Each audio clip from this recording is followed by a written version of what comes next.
পৃথিবী যখন নানা সংকট, যুদ্ধ, অর্থনীতি আর রাজনীতির হিসাব নিকাশে ব্যস্ত, ঠিক তখনই চীন নীরবে এমন কিছু গড়ে তুলছে যা একদিন পুরো বিশ্বকে বাধ্য করবে নতুন করে শক্তির মানচিত্র আঁকতে।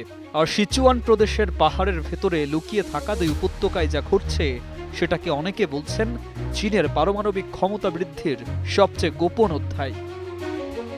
নিউ ইয়র্ক টাইমসের দাবি, উপগ্রহ চিত্র বিশ্লেষণে দেখা গেছে সিচুয়ানের জিটং ও পিংটং এই দুই উপত্যকায় গত কয়েক বছরে দ্রুতগতিতে পরমাণু পরিকাঠামো সম্প্রসারণ করা হয়েছে।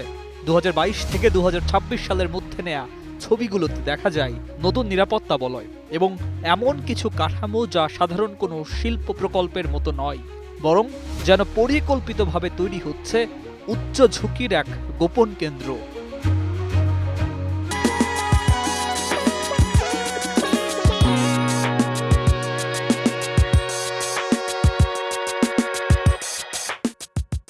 জিটং উপত্যকায় তৈরি হয়েছে নতুন বাংকার, নতুন প্রাচীর এবং একটি নতুন ভবন। ভবনটির চারপাশে বিস্তীর্ণ এলাকায় ছড়িয়ে রয়েছে পাইপলাইন। বিশ্লেষকদের ভাষায় এই ধরনের পাইপলাইন ও ঘেরাও কাঠামো সাধারণত দেখা যায় বিপজ্জনক পদার্থ নিয়ে কাজ করার সময়। অর্থাৎ জিটং উপত্যকার নির্মাণ কাজ শুধু সম্প্রসারণ নয়, এটা ইঙ্গিত দিচ্ছে ভেতরে চলছে এমন কিছু যা চীন প্রকাশ্যে বলতে চাইছে না।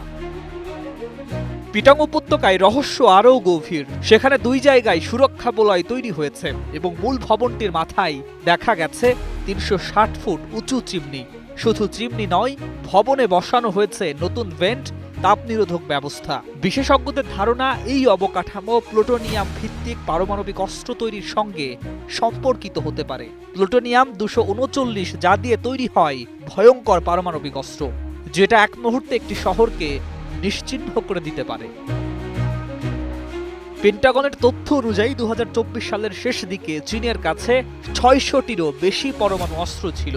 লক্ষ্য 2030 সালের মধ্যে সেই সংখ্যা 1000-এ পৌঁছানো।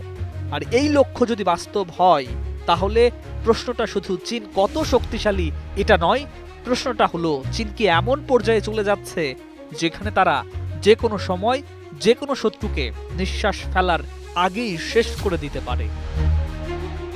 নিউজ ডেস্ক, একুশে টেলিভিশন।